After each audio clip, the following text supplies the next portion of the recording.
¿Qué tal? ¿Cómo están, chicos? Aquí nuevamente el profesor Pablo Arias, su amigo, los saluda para continuar con el curso de Historia. Un saludo muy cordial para todos los estudiantes del colegio Alexander von Humboldt de la ciudad de Pisco y de la ciudad de Chincha. Tenemos el día de hoy un tema muy interesante, complementando lo que estábamos trabajando en la clase anterior. Recuerda que en la clase anterior estábamos hablando de la cultura maya, pues ahora vamos a hablar, como tú te debes haber dado cuenta, vamos a hablar de la cultura azteca.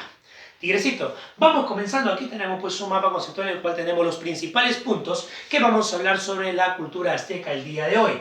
Tenemos pues el origen de la palabra azteca, ahorita te vamos a explicar. Tenemos la figura de la formación de los aztecas, organización política, organización social, personajes destacados, tenemos ubicación geográfica, antigüedad, tenemos un poco de educación, actividades económicas y un poco de religión. Vamos punto por punto, vamos a ir ahí tocando en cada uno de los puntos que tenemos en este mapa conceptual. Vamos a comenzar a ver por aquí, mira, a ver.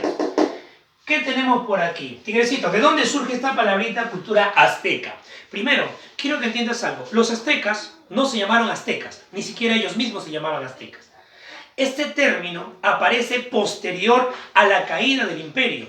Ya cuando los españoles someten a los aztecas, vamos a tener nosotros que posterior a este hecho empiezan a llamarle a esta cultura como la cultura azteca. ¿Y de dónde surge este término? ¿De dónde surge esta palabrita? Esta palabrita azteca surge de un término que es Aztla. Recuerda que el término azteca se utiliza posterior a la caída del imperio. Este término Aztla es un nombre dado por los chichimecas. Y este pueblo cuenta el origen de este gran imperio en Aztlán, que sería la isla originaria de los aztecas. De ahí surge justamente esta denominación. A no olvidarlo, recuerda, ni ellos mismos se llamaban así, sino que esta nomenclatura viene posterior a la caída del imperio azteca, se le empieza a llamar con ese nombre. ¿Ok? Aztlán. Ahora, ubicación geográfica. Se van a ubicar, mira, en la meseta de Anahuac, en México. Creo que es conocido junto con la cultura maya en Yucatán, van a ser los dos elementos fundamentales de las culturas mesoamericanas más poderosas que tuvo Centroamérica. ¿Ok? A no olvidar. ¿Qué más tenemos por aquí? ¿Cómo se va a formar? Al final va a formarse el término o la civilización azteca, para llamarlo así, por la unión de los mexicas, de los acolhuas y de los tepanecas. ¿Ok?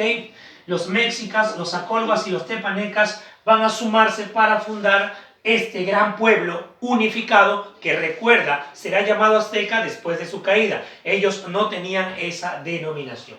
Vamos por aquí. Antigüedad.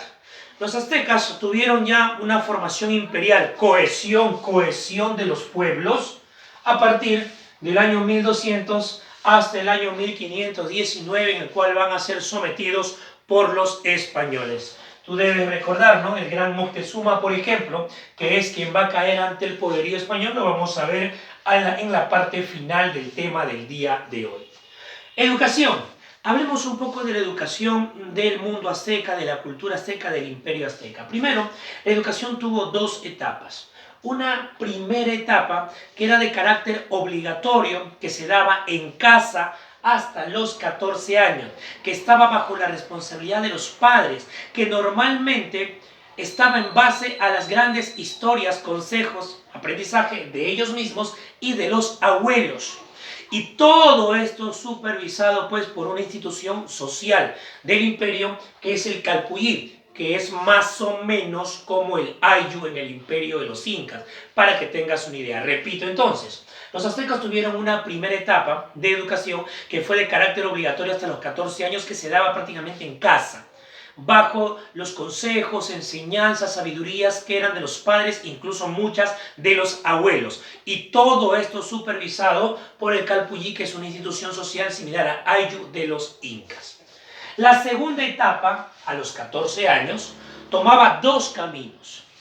Primero, tenemos una institución, para llamarlo así, una entidad, un curso, un seguimiento de educación, que era el Texcocayi. Aquí es donde están los que iban a aprender, digamos, fundamentalmente situaciones de carácter militar.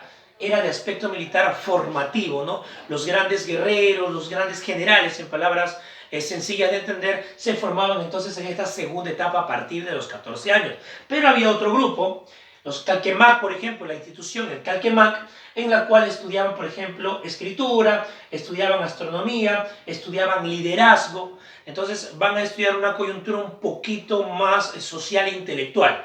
Aquí es una figura de aspecto militar. Entonces recuerda, resumiendo, los aztecas hasta los 14 años, enseñanza de los padres, de los abuelos, es supervisado por el Calpuyí, que recuerda que el Calpuyí es como el Ayllu, y a partir de los 14 años, 2 caminos según el perfil de la persona, de aspecto militar o aspecto cultural, social, para denominarlo de esa manera. Así era la educación de los aztecas.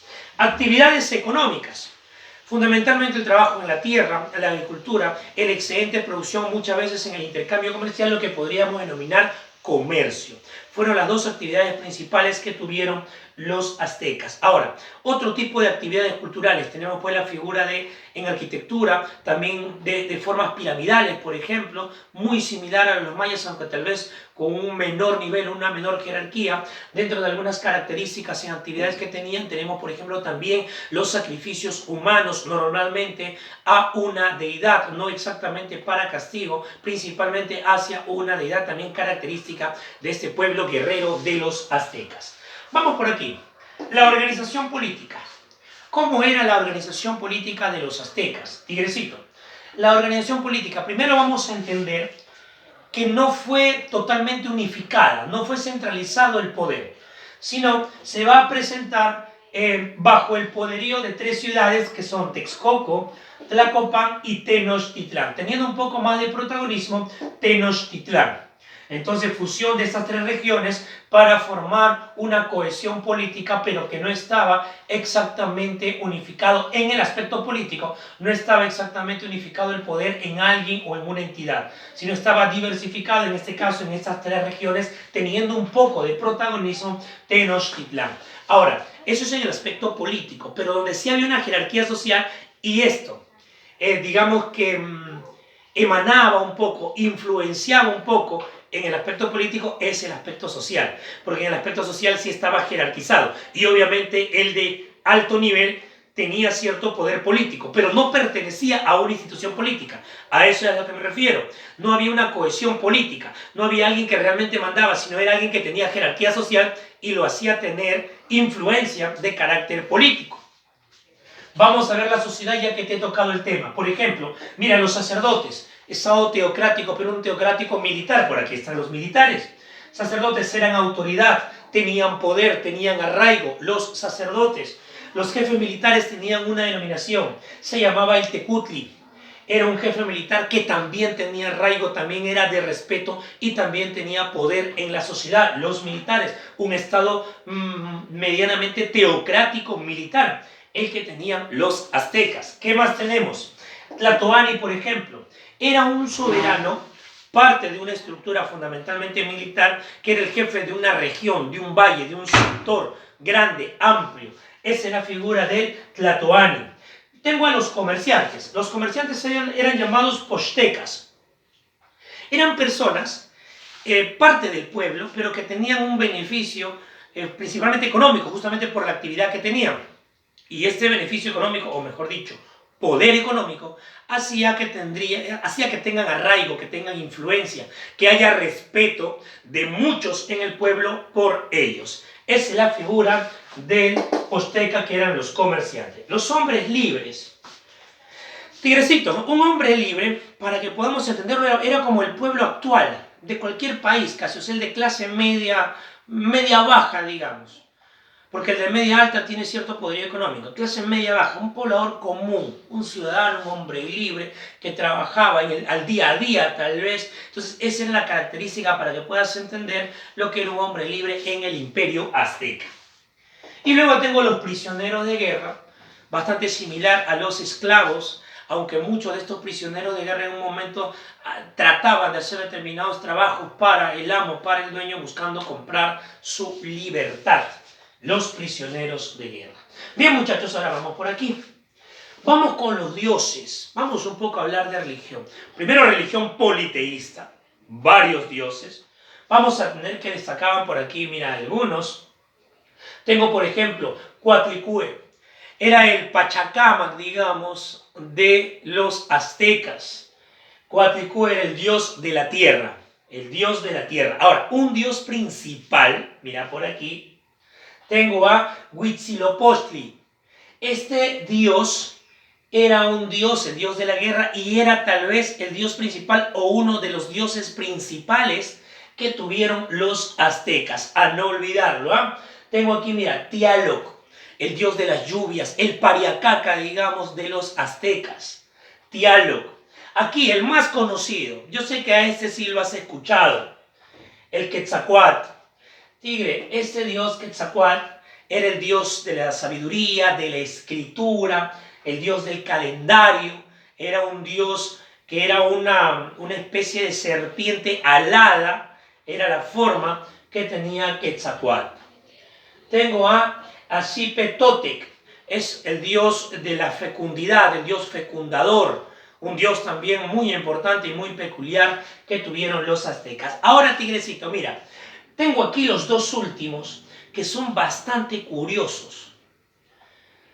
Xochipilli era el dios de la infidelidad, para llamarlo así. O sea, miren, los aztecas, una sociedad bastante interesante, machista para tener en términos modernos. Era el dios que protegía, alentaba lo que eran las relaciones ilícitas. No hay una distinción de varón o mujer, ojo, sociedad así machista, pero era el dios que al final, el dios de las relaciones ilícitas. Pero tengo, mira, a la parte femenina también, mira. Tengo a Xochiquetzal, que era la diosa protectora de la prostitución, por ejemplo, también dentro de un mal comportamiento, en este caso de las mujeres, que también tenía una diosa, en este caso, protectora de este grupo. Interesante, de los dioses de los aztecas. Ahora, muchachos, en la parte final, mira por aquí, personajes destacados. Tengo a Tenoch. ¿Por qué va a destacar Tenoch? Tigrecito, Tenoch es el gran fundador, el que da el surgimiento de la gran ciudad de Tenochtitlán. Tenoch. Chimalpopoca. Chimalpopoca es importante porque es el que forma o crea o construye, digamos, unos acueductos para traer el agua de los manantiales hacia Tenochtitlán. Importantísimo, entonces, a recordar también Chimalpopoca. ¿A quién tengo por aquí? Tengo, por ejemplo, a Itzacuatl. Importante, ¿sabes por qué? Porque él fue el que va a unificar Texcoco, Tlacopan y Tenochtitlán. Itzcoatl es el que unificó Texcoco, Tlacopan y Tenochtitlán, formando lo que es el imperio. Recuerda, azteca se le llama después, pero vamos a llamarlo de formando lo que es el imperio azteca. Cuauhtémoc. De repente algunos varones deben recordar, pues, un jugador mexicano, Cuauhtémoc. Cuauhtémoc es un nombre bastante común en México. De repente a nosotros nos suena raro, ¿no? Profe, qué fea nota, ¿no? Cuauhtémoc, tigre, Cuauhtémoc es de respeto en México y debería ser de respeto a nivel mundial. Eres un guerrero, un gran general azteca, que es justamente el que va a defender, pelear, proteger a todo lo que va a ser el imperio Tenochtitlán, la ciudad principal, ante el arraigo y llegada de los españoles. Tuvo grandes triunfos, tuvo algunas derrotas, hasta que fue capturado, asesinado, fue preso, asesinado luego por los españoles. Al final él termina viendo la caída del gran imperio azteca. Y quien sufre esta caída, el último personaje del cual vamos a conversar, es el gran Moctezuma, ¿no? Cuando se produce la gran noche oscura, ¿no? La noche triste que tienen los mexicanos, que tienen los aztecas en su historia, ¿no? Moctezuma también ha recordado, incluso es un nombre que también es bastante utilizado en México para el nombre, para la nomenclatura de las personas. Interesante estos personajes. Bien, muchachos, ha sido el tema de la cultura azteca. Como siempre, puntos claves, puntos principales. Vamos nosotros a continuar la próxima semana ya con la llegada de los europeos. Tigre, no te lo pierdas, viene la invasión a América, viene Cristóbal Colón en sus 4 viajes, viene Francisco Pizarro, la caída del imperio del Tahuantinsuyo, el gran encuentro que tuvo con Atahualpa, no te lo pierdas, vienen clases muy interesantes. Ha sido tu amigo el profesor Pablo Arias, nos vamos a encontrar en una siguiente entrega, en una siguiente